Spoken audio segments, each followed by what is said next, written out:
Seigneur, viens vite à mon secours. Gloire au Père et au Fils et au Saint-Esprit, maintenant et toujours, dans les siècles des siècles. Amen.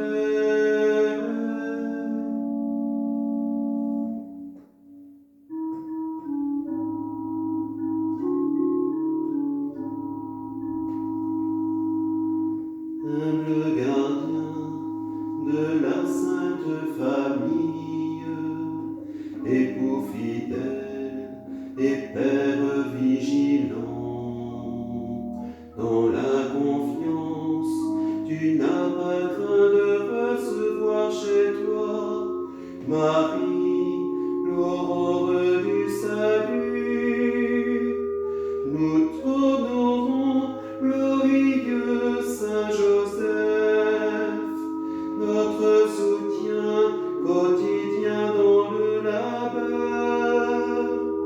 Tu as veillé sur Jésus comme un Père, oh veille sur nous et conduis-nous à lui.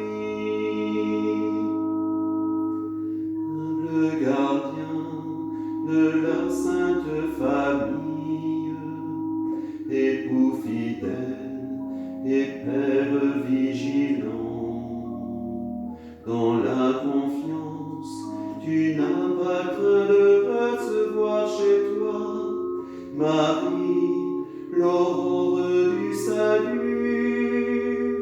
Nous t'honorons, glorieux Saint Joseph, notre soutien quotidien dans le labeur.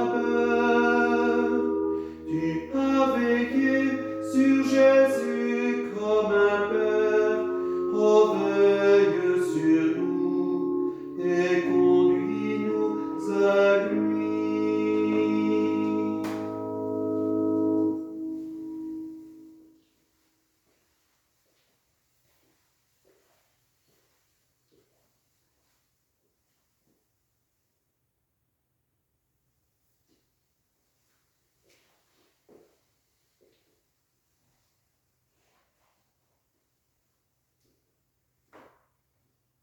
Chers amis, nous nous retrouvons pour le 6e jour de notre neuvaine de prière à Saint Joseph.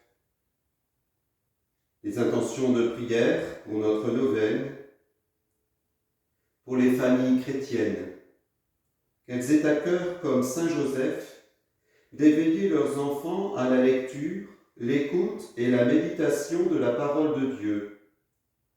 Que dans la prière, chaque enfant puisse découvrir la mission à laquelle Dieu l'appelle.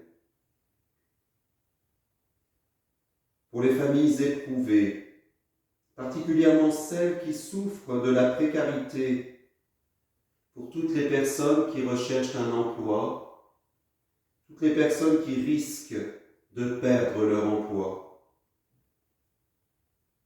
Intention de prière pour notre Église, qu'elle redécouvre dans la figure de Saint Joseph un modèle d'humilité, de simplicité, de fraternité et de courage. Gloire et louange à toi, Seigneur Jésus. De l'Évangile de Jésus-Christ selon saint Matthieu. Après leur départ, voici que l'ange du Seigneur apparaît en songe à saint Joseph et lui dit : « Lève-toi, prends l'enfant et sa mère et fuis en Égypte. Reste là-bas jusqu'à ce que je t'avertisse, car Hérode va rechercher l'enfant pour le faire périr. » Joseph se leva, dans la nuit il prit l'enfant et sa mère et se retira en Égypte, où il resta jusqu'à la mort d'Hérode, pour que soit accomplie la parole du Seigneur prononcée par le prophète : « D'Égypte, j'ai appelé mon fils. »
de la lettre apostolique Patrice Cordé. Joseph, père au courage créatif. Si la première étape de toute vraie guérison intérieure consiste à accueillir sa propre histoire, c'est-à-dire à faire de la place en nous-mêmes, y compris à ce que nous n'avons pas choisi dans notre vie, il faut cependant ajouter une autre caractéristique importante, le courage créatif, surtout quand on rencontre des difficultés. En effet, devant une difficulté, on peut s'arrêter et abandonner la partie, ou bien on peut se donner de la peine. Ce sont parfois les difficultés qui tirent de nous des ressources que nous ne pensons même pas avoir. Bien des fois, en lisant les évangiles de l'enfance, on se demande pourquoi Dieu n'est pas intervenu de manière directe et claire. Mais Dieu intervient à travers des événements et des personnes. Joseph est l'homme par qui Dieu prend soin des commencements de l'histoire de la rédemption. Il est le vrai miracle par lequel Dieu sauve l'enfant et sa mère.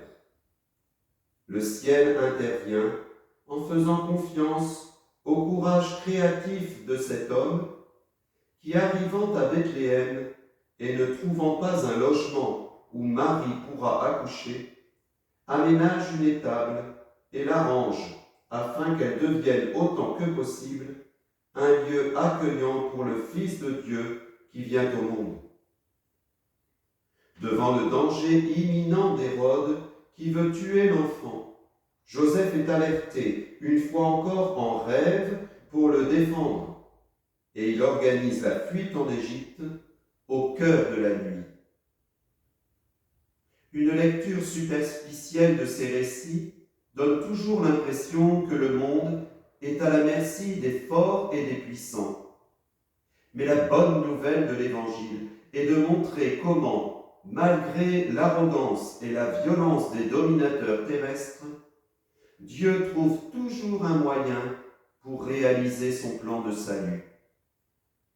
Même notre vie semble parfois à la merci des pouvoirs forts. Mais l'Évangile nous dit que ce qui compte, Dieu réussit toujours à le sauver, à condition que nous ayons le courage créatif du charpentier de Nazareth qui sait transformer un problème en opportunité, faisant toujours confiance à la providence. Si quelquefois Dieu semble ne pas nous aider, cela ne signifie pas qu'il nous a abandonnés, mais qu'il nous fait confiance, qu'il fait confiance en ce que nous pouvons projeter, inventer, trouver.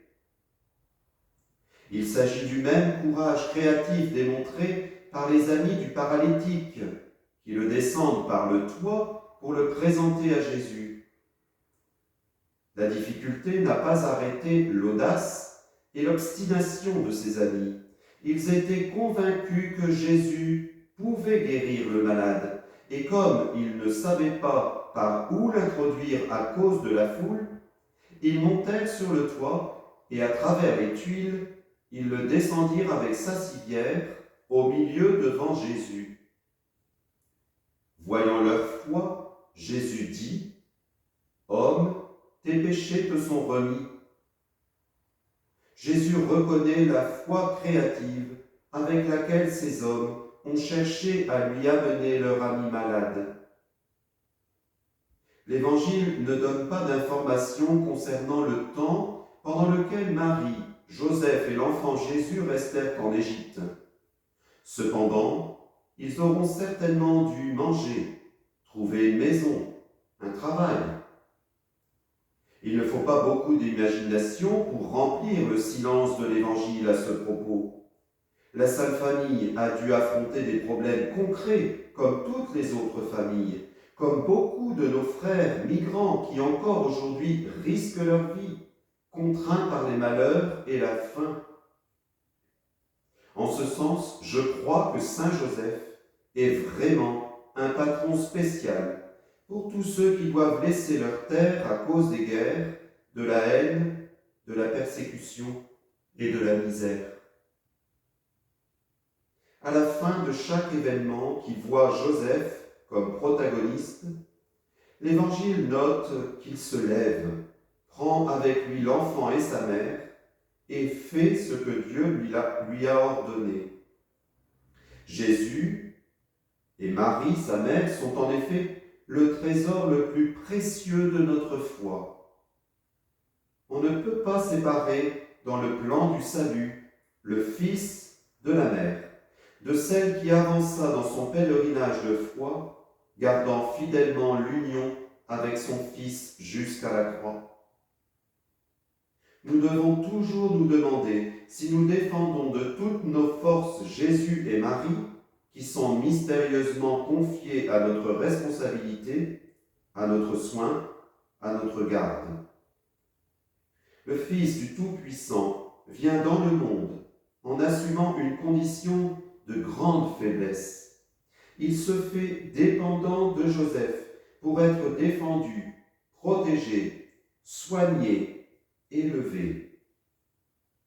Dieu fait confiance à cet homme, comme il fait confiance à Marie, qui trouve en Joseph celui qui non seulement veut lui sauver la vie, mais s'occupera toujours d'elle et de l'enfant.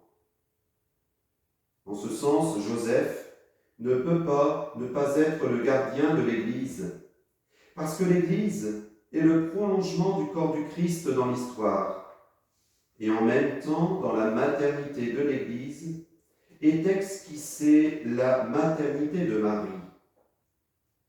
Joseph, en continuant de protéger l'Église, continue de protéger l'enfant et sa mère, et nous aussi, en aimant l'Église, nous continuons d'aimer l'enfant et sa mère.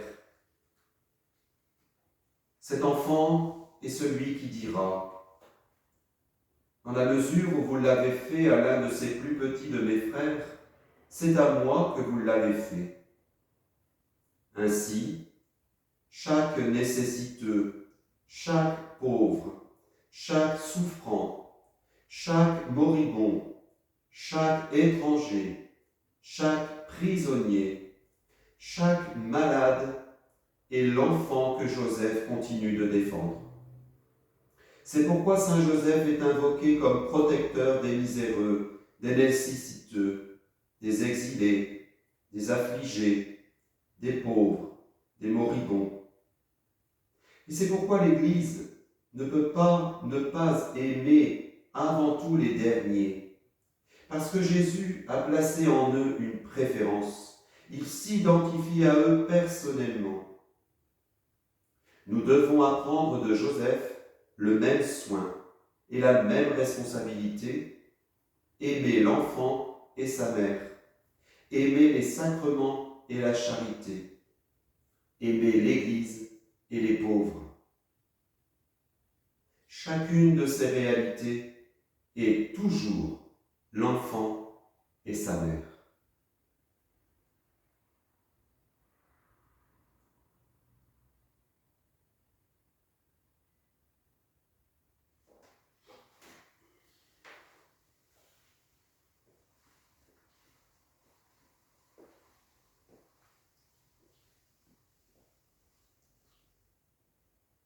En communion les uns avec les autres, en communion avec notre pape François pour cette année spéciale dédiée à Saint Joseph, nous prions. Salut gardien du Rédempteur, époux de la Vierge Marie. À toi Dieu a confié son Fils, en toi Marie a remis sa confiance. Avec toi le Christ est devenu homme. Ô bienheureux Joseph, montre-toi aussi un Père pour nous et conduis-nous sur le chemin de la vie. Obtiens-nous grâce, miséricorde et courage, et défends-nous de tout mal. Amen. Notre Père qui es aux cieux, que ton nom soit sanctifié, que ton règne vienne, que ta volonté soit faite sur la terre comme au ciel. Donne-nous aujourd'hui notre pain de ce jour. Pardonne-nous nos offenses, comme nous pardonnons aussi à ceux qui nous ont offensés. Et ne nous laisse pas entrer en tentation, mais délivre-nous du mal. Amen. Prions. Dieu Tout-Puissant, à l'aube des temps nouveaux, tu as confié à Saint Joseph la garde des mystères du salut. Accorde maintenant à ton Église, toujours soutenue par sa prière, de veiller à leur achèvement. Par Jésus ton Fils, notre Seigneur, toujours vivant pour les siècles des siècles. Amen. Bénissons le Seigneur, nous rendons grâce à Dieu. Je vous salue, Saint Joseph, vous que la grâce divine a comblé. Le Sauveur a reposé dans vos bras et grandi sous vos yeux. Vous êtes bénie entre tous les hommes, et Jésus, l'enfant divin de votre virginale épouse, est béni. Saint Joseph, donné pour Père au Fils de Dieu, priez pour nous, dans nos soucis de famille, de santé, de travail, jusqu'à nos derniers jours. Et daignez nous secourir à l'heure de notre